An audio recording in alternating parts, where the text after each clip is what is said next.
ఎందుకు ఉండకూడదన్నాడు. నా సూర్యుడివి, నా చంద్రుడివి, నా దేవుడివి నువ్వే.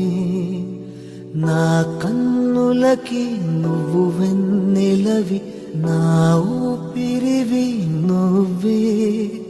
నువ్వే కదా, నువ్వే కదా సితార నా కలకి.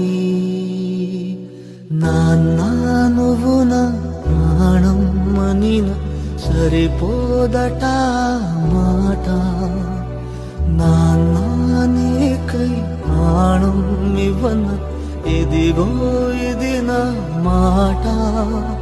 నిజాన్నెలా అనేదిలా ఇవాళ నీ ఎదుట.